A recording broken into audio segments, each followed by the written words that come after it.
आज की कड़ी में हम देश के पहले प्रधानमंत्री पंडित जवाहरलाल नेहरू को श्रद्धांजलि अर्पित कर रहे हैं, जिनका निधन 27 मई 1964 को हुआ था। जवाहरलाल नेहरू का जन्म 1889 में 14 नवंबर को हुआ था। एक विद्यार्थी के रूप में उनकी रुचि उन सभी राष्ट्रों के स्वाधीनता संघर्ष में रही थी जिन्होंने विदेशी दासता की यातना भुगती थी।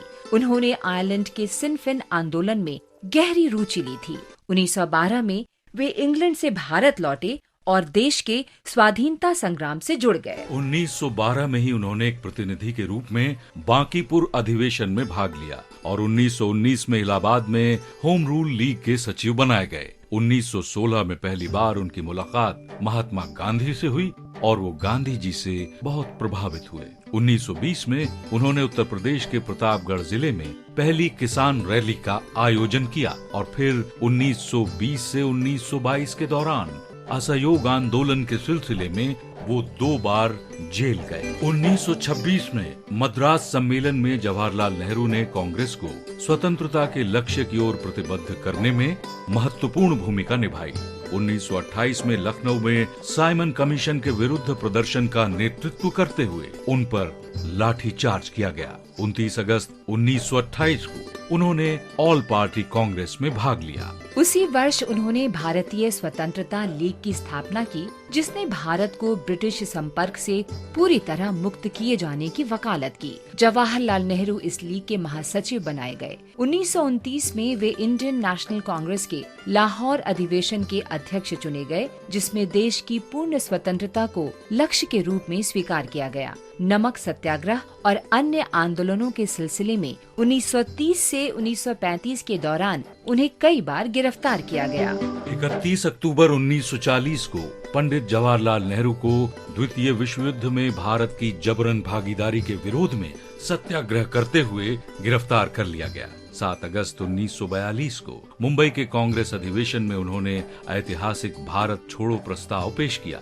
अगले ही दिन 8 अगस्त को उन्हें अन्य राष्ट्रीय नेताओं के साथ गिरफ्तार कर लिया गया। जनवरी 1945 में जेल से रिहाई के बाद उन्होंने राजद्रोह के आरोपी इंडियन नेशनल आर्मी के अधिकारियों और सिपाहियों के लिए लीगल डिफेंस तैयार किया। 1947 में स्वतंत्रता प्राप्ति के बाद पंडित जवाहरलाल नेहरू स्वतंत्र भारत के पहले प्रधानमंत्री बनाए गए और 1964 में अपनी मृत्यु तक वे इस पद पर रहे। महान भारतीय नेता जवाहरलाल नेहरू को हमारा शत शत नमन। आज हम महान राष्ट्रवादी हुकुम सिंह को भी याद कर रहे हैं, जिनका निधन 27 मई 1983 को हुआ था। हुकुम सिंह ने 1928 में साइमन आयोग के खिलाफ हुए विरोध प्रदर्शनों में भाग लिया। मॉन्टगोमरी में प्रदर्शन करते हुए पुलिस लाठीचार्ज में वो घायल हो गए और उन्हें गिरफ्तार कर लिया गया। हुकुम सिंह का जन्म साहिवाल जिले के मॉन्टगोमरी में हुआ था, जो अब पाकिस्तान में है।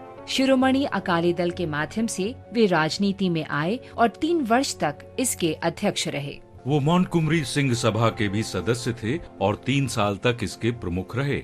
1924 में उन्हें गिरफ्तार किया गया और 2 साल के लिए जेल भेज दिया गया। विभाजन के बाद अगस्त 1947 में हुकुम सिंह भारत आ गए।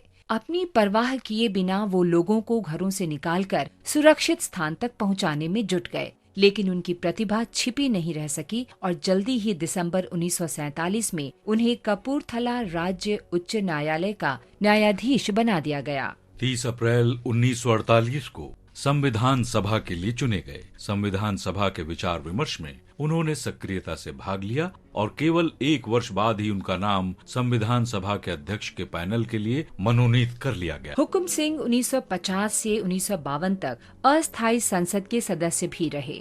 तीसरी लोकसभा में वे सदन के अध्यक्ष बनाए गए। उनके द्वारा तय नियम और संविधाएं आज भी संसद के कामकाज का मार्गदर्शन करती हैं। 1983 में 27 मई को उनका निधन हो गया।